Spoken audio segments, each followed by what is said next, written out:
Let's end this marriage. I can't take this life that's all about the kids anymore, Richard declared, making it clear he felt I had changed since we got married. He expressed unhappiness, but changing roles from a lover to a spouse and then to a parent is a natural progression. You're going to regret this, he said with a certain glee, likely imagining scenarios that favored him. I looked at him, feeling distant and cold. My name is Carolyn, 29 years old. I've been married to Richard for 4 years and we have a child together.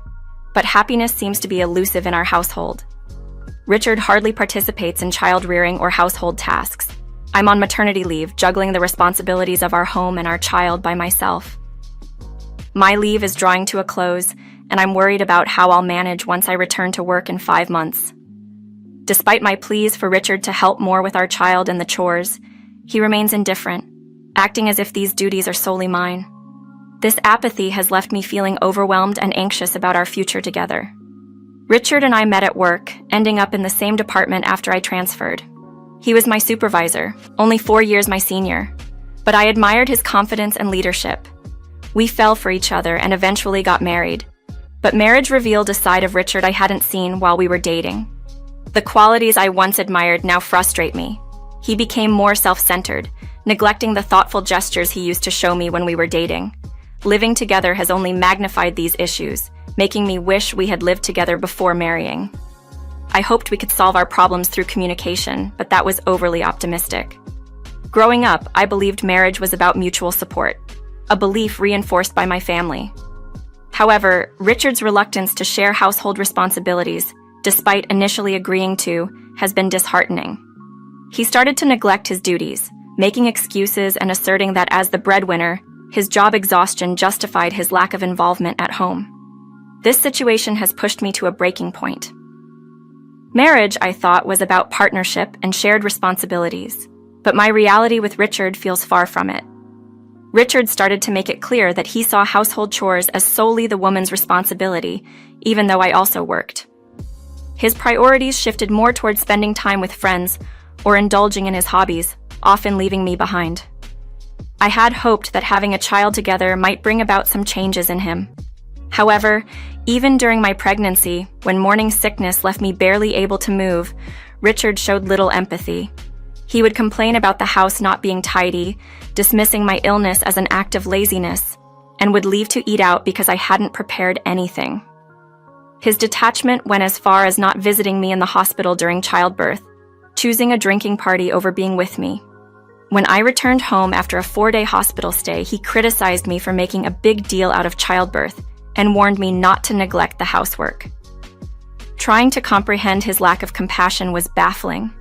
It seemed his comfort was more important to him than our well-being. My disappointment in Richard grew, especially after he focused more on complaining about our child's birth than celebrating it. Throughout my maternity leave, I cared for our baby alone, with Richard showing no interest in being a father. When I asked him to engage more with our child, his response was dismissive, prioritizing his relaxation over our needs. He even resorted to using earplugs to ignore our crying baby, choosing gaming or reading instead. Richard's insistence on perfect housekeeping and his view that childcare was my sole duty showed a clear lack of responsibility and awareness as a partner and a father. Despite my exhaustion and the visible toll it took on me, Richard remained indifferent, often saying he needed to escape our home to relax. The last time I felt as carefree as Richard seemed to be daily was probably during our honeymoon.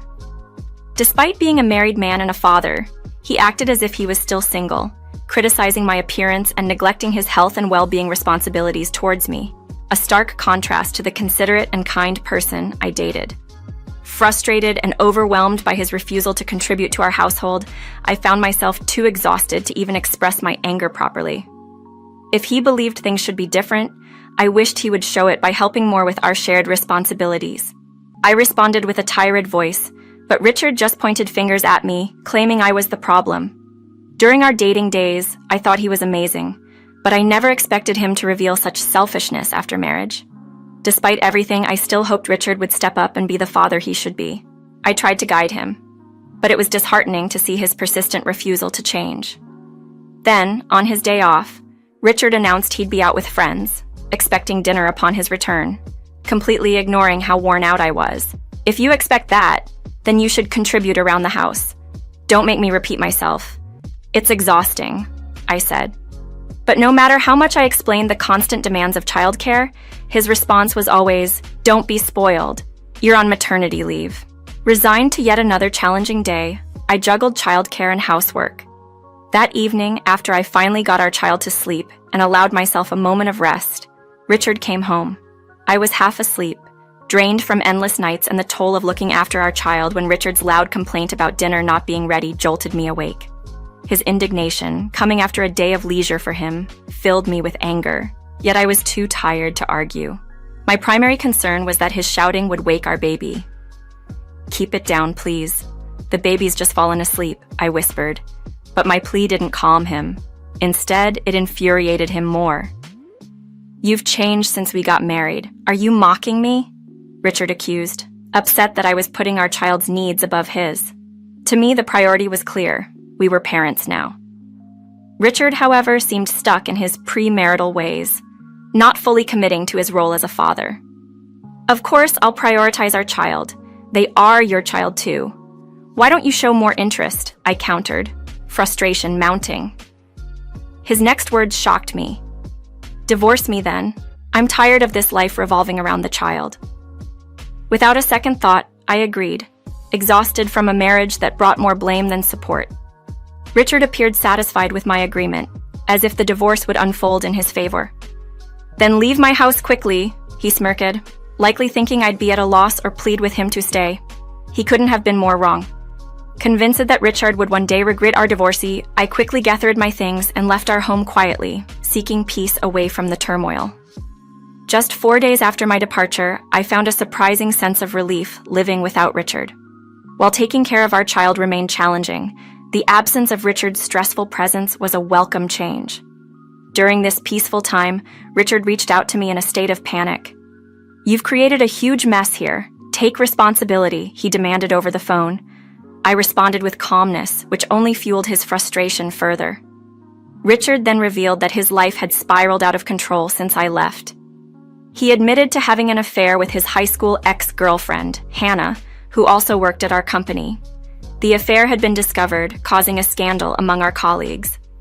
As a result, Richard's professional life was in turmoil. Hannah had ended their relationship, and to add to the drama, Hannah's husband was threatening to sue for alimony. Hannah, in an attempt to avoid financial responsibility, blamed the entire situation on Richard and portrayed herself as the victim. Richard, consumed by anger and confusion, unjustly blamed me for the fallout of his actions. Hearing Richard's outburst, I was more astonished than angry. I had been aware of Hannah, Richard's ex-girlfriend, since our dating days, although we worked in different departments and had never personally interacted. Richard had occasionally mentioned Hannah, surprised by their reunion at the company. Unbeknownst to Richard, I had been aware of his affair with Hannah from the start, thanks to Jacob, Hannah's husband and my longtime friend. Jacob and I had known each other since elementary school and reconnected in college, maintaining a close friendship ever since. When Jacob informed me of his marriage to Hannah, I had shared the news with Richard, who seemed disinterested at the time. It wasn't until I was struggling with the demands of solo parenting that Jacob reached out to me again. He called, sensing something was amiss in my life, and after hearing about my struggles with Richard and our child, Jacob reluctantly disclosed the affair between Richard and Hannah. This revelation, while shocking, was delivered at a time when my marriage to Richard was already fraught with difficulties, making the impact of the news less about the betrayal and more about the irony of the situation. Richard's attempt to place the blame on me for his indiscretions and the chaos that followed was both misguided and revealing. It highlighted not only his inability to take responsibility for his actions, but also the depth of his delusion in thinking I would be affected by his affair in the way he had anticipated. When Jacob revealed to me that Richard, my husband, was having an affair with his wife, Hannah, I wasn't as shocked as one might expect. Instead, there was a sense of clarity. Given Richard's disinterest in our family and his neglect, the news of his infidelity didn't come as a surprise. It felt like a confirmation of my doubts about his commitment to our marriage. "That does make sense," I responded to Jacob, feeling a strange calmness about the revelation. I appreciated Jacob's courage in sharing this with me, and it shifted my perspective on my marriage with Richard. His infidelity made it clear that I wasn't obligated to fix our broken relationship. Jacob sought my help to gather evidence of the affair, aiming to confront Richard and Hannah with undeniable proof. Despite my willingness to assist, I was concerned about my ability to contribute much while caring for our baby and managing the household. Jacob reassured me, suggesting I share any patterns or behaviors of Richard that could aid their investigation. We agreed to share the costs of hiring a professional to gather the evidence, and I committed to keeping Jacob informed about Richard's activities. When Richard later admitted to his affair in a moment of panic, I couldn't help but think he was reaping the consequences of his actions. I calmly informed him that he, too, would be facing demands for alimony, not just from his mistress's husband, but from me as well. Richard attempted to deny the affair, claiming it was all just suspicion. However, when I mentioned we had evidence, his panic was palpable. He hadn't realized that our conversation wasn't recorded, but his defensive and accusatory response afterward revealed his true character. Richard tried to shift the blame onto me, arguing that I was burdening him with childcare and household responsibilities, despite his work fatigue. This attempt to portray me as the one at fault was a clear sign of his unsuitability for marriage and partnership. His insistence that the marriage's failures were my doing, and his audacious demand for alimony from me, only further illuminated his inability to take responsibility for his actions.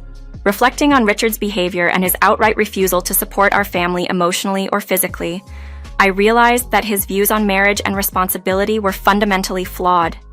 His accusations and demands for alimony, despite his infidelity and neglect, were the final straw, confirming that my decision to end our marriage was not only right but necessary. Eager to finalize the divorce and end the constant bickering with Richard, I asked him to send the divorce papers as soon as they were ready. I wanted everything in order to proceed with the divorce without delay, although I wasn't in a rush to sort out the alimony. Richard's reaction to my request was one of confusion, especially when I told him I was staying at my parents' house with our baby. It seemed the most logical choice to me, but Richard was infuriated by the idea, likely fearing the damage to his reputation, already tarnished by his workplace affair. His concerns seemed to revolve more around how the divorce would look to others than the actual end of our marriage. "If you've done nothing wrong, there's nothing to worry about, right?" I challenged him, exasperated by his focus on appearances rather than our real issues. To avoid further unilateral decisions and to ensure a clear and fair process, I suggested we discuss the divorce in the presence of both our families, hoping to prevent any future disputes or misrepresentations of the situation. Richard was resistant, unsurprisingly, but I was firm, especially since I had evidence of his affair and was determined to seek alimony and child support. His refusal to acknowledge his financial responsibilities towards our child and his outright denial of wrongdoing only solidified my decision. He even claimed he wouldn't pay a dime, accusing me of seeking child support as a means to live off him comfortably.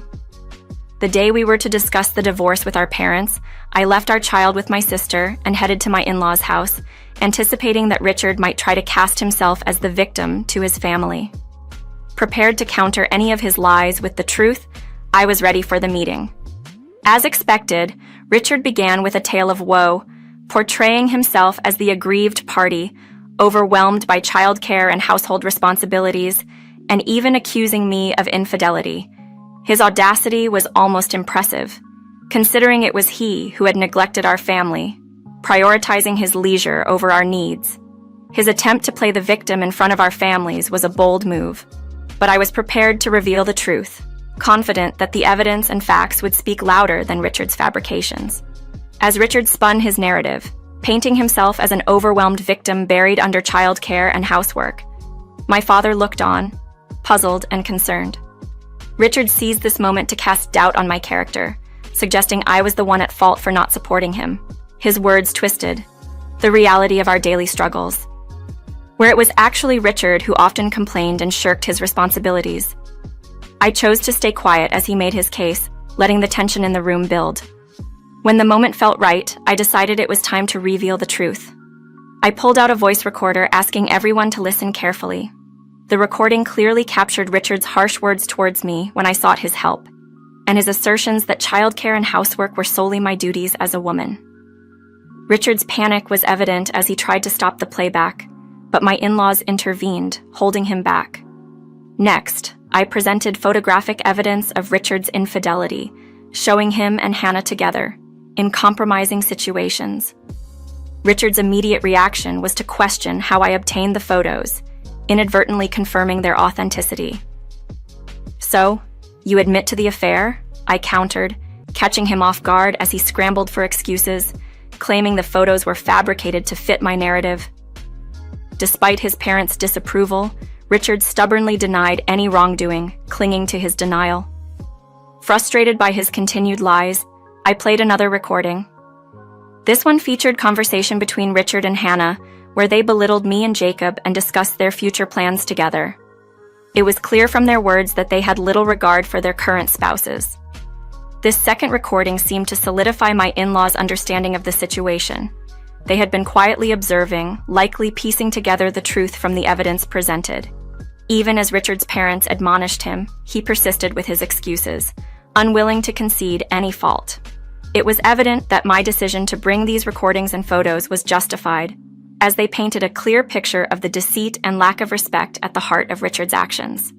As the reality of Richard and Hannah's disregard for their marriages came to light, it underscored the deceit and selfishness that had led to the dissolution of our relationship.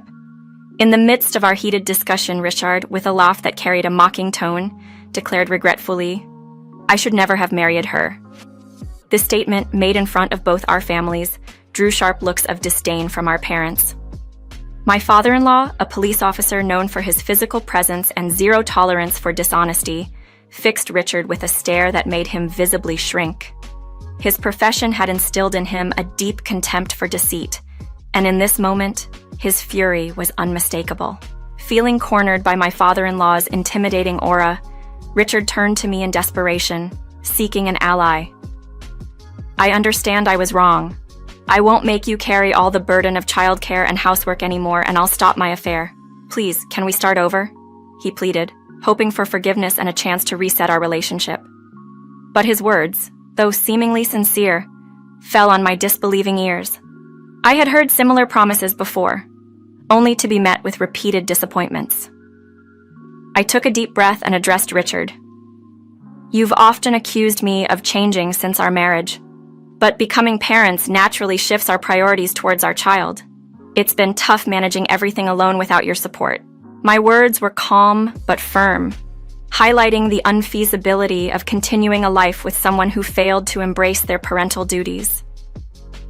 Richard, tears welling up in his eyes, repeated his vow to change. But as I looked into his eyes, I realized that any forgiveness on my part would only invite a cycle of the same mistakes. Despite his current show of remorse, his history of neglect and blame left me with no trust in his promises. "Let's get a divorce," I said clearly, my voice steady despite the emotional turmoil within. Richard's shock was evident. He had not anticipated my resolve. He protested, "Why? I still love you. I won't agree to a divorce." However, the consensus among our families was clear. They could not condone his actions, especially after witnessing firsthand how he had hurt our family. My parents, who had successfully balanced their careers and shared household responsibilities, were particularly appalled by Richard's behavior. Despite my initial request for them not to intervene, they couldn't hold back their condemnation upon hearing the conversation, which I had put on speakerphone. Their disappointment was palpable, not just in Richard's refusal to acknowledge his faults, but in the hurt he had caused. They assured him that he had lost any trust or respect from us, declaring, "After hurting our family this way, we cannot forgive you. We will not entrust our daughter to someone who fails to protect and care for her." Under my mother-in-law's quiet guidance, we left their house, closing a painful chapter and beginning the process of moving forward, away from the turmoil that had overshadowed our lives. "I'm truly sorry for everything you've been through because of Carolyn," my mother-in-law expressed, her voice laden with genuine remorse. Having devoted her life to homemaking, she felt complicit in perpetuating the belief that household duties should fall exclusively on a woman's shoulders, a sentiment she now regretted. However, I understood that the issue lay with Richard's behavior, not with the values my in-laws may have inadvertently supported. "You've always shown me kindness and support. Please don't blame yourself," I comforted her, emphasizing that I bore no resentment towards them for Richard's actions. With a heavy heart, I left their home, determined to close this chapter of my life. Through legal means, I pursued compensation from Richard and Hannah, bolstered by irrefutable evidence of their affair. The settlement was significant, and despite Richard's initial resistance, his parents' stance ensured that both the compensation and the mandated child support were duly paid. Their unethical behavior extended beyond their personal lives. They were found to have misused company resources to facilitate their affair. Their indiscretions, captured on the company's surveillance systems, led to their termination from employment. With Richard losing his job and company housing, and Hannah facing similar consequences, they found themselves isolated, unable to turn to their families for support. Now, Richard struggles to cover his living expenses, compensation, and child support, a stark contrast to his previous life. Hannah's situation mirrors his, as she too faces the repercussions of their actions. It seems a fitting outcome for three individuals who exploited their positions and relationships without regard for others. As for myself, with the unwavering support of my parents, I'm navigating the challenges of single parenthood with renewed strength. The burdens that once overwhelmed me have lessened, allowing me to focus on my well-being and that of my child. The sleepless nights and stress-induced dark circles are now a thing of the past. Jacob, too, has found solace in the aftermath of our respective divorces. Reflecting on my initial impressions of Richard, I acknowledge his confidence masked a deeper selfishness. This experience, though painful, has been a lesson in judgment and resilience. My primary focus now is to ensure our child grows up in a nurturing environment, surrounded by love and happiness.